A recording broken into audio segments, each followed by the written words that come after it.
Herkese merhabalar, ben Huri. Huri Medek Mutfak'ta kanalıma, mutfağıma hoş geldiniz. Tencerede soslu harika bir tavuk tarifi hazırlıyorum. Tarifime hiç bekletmeden hemen başlıyorum. Yıkanmış tüm tavuğum var.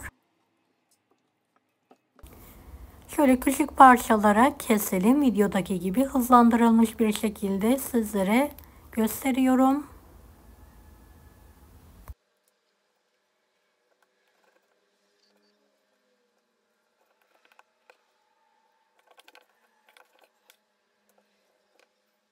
Beni hangi ülkeden veya şehirden izliyorsunuz merak ediyorum. Yoruma yazarsanız sevinirim. Evet, hepsini parçaladım. Sosumuz için yarım su bardağı sıvı yağ, 2 yemek kaşığı dolusu yoğurt, 1 yemek kaşığı tepeleme biber salçası, tuz, kimyon, kırmızı pul biber, karışık baharat, kekik, kırmızı toz biber, pul biber, karabiber. Şöyle 2-3 diş de sarımsağı ezerek ekliyorum.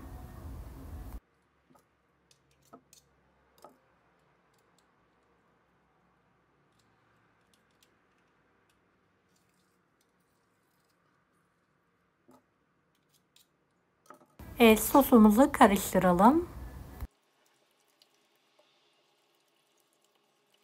Hazırladığımız sosa tavukları tek tek ekleyerek her tarafına bulayarak hazırlayalım.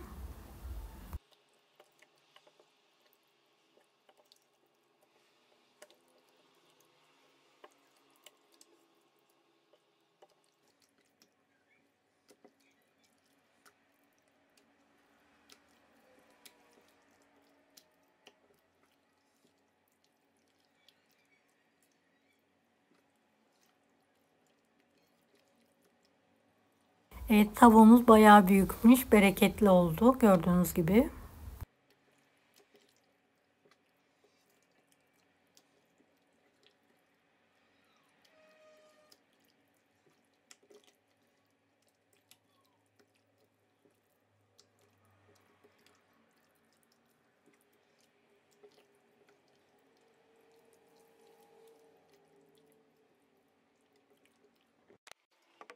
Üzerini kapatarak en az 1 saat buzdolabında dinlenmeye bırakalım.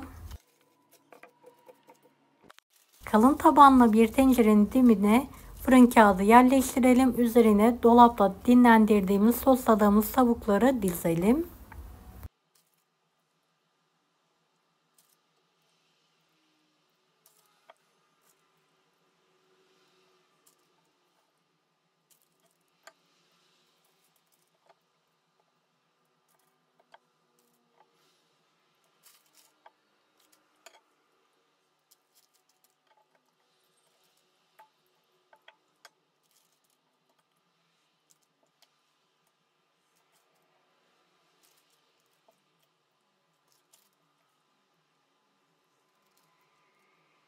Kalan sosa 4-5 tane patatesi elma dilimi olacak şekilde keselim.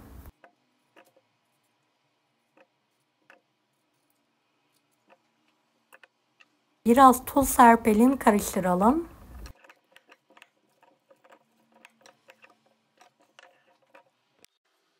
Tavukların aralarına dizelim.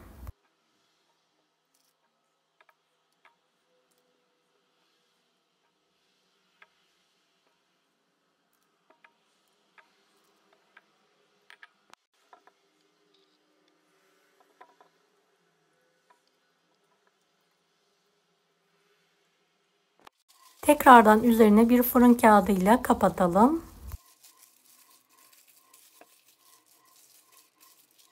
Kapağını da kapatalım.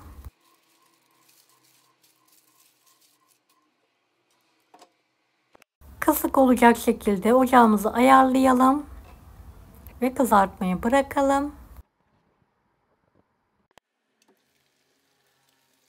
Kağıdı alıyorum ve dikkatli bir şekilde dağıtmadan tavuklarımı ve patateslerimi ters çeviriyorum ve diğer taraflarını da kızartıyorum.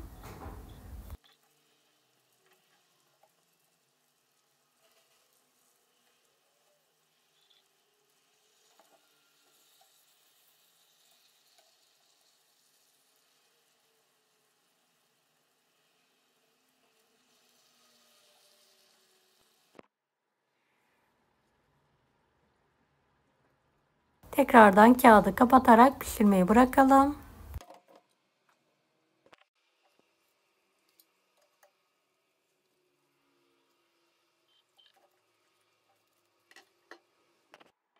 Evet, soslu tavuğum hazır.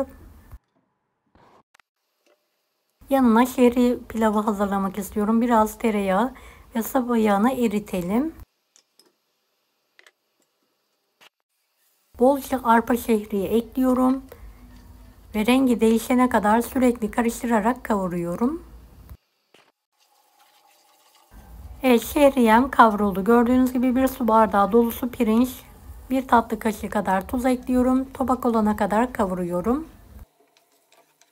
2 su bardağı kaynamamış sıcak suyu ekliyorum. Suyuna çok az tuz ekleyelim. Suyu çekene kadar pişirelim. Suyu tamamen çekti. Altını kapatıyorum ve demlenmeye bırakıyorum.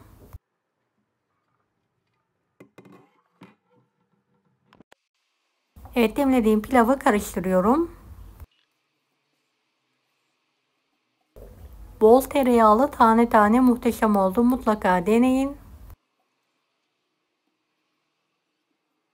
Deneyecek olan herkese şimdiden kolaylıklar dilerim. Allah'a emanet olun. Hoşça kalın.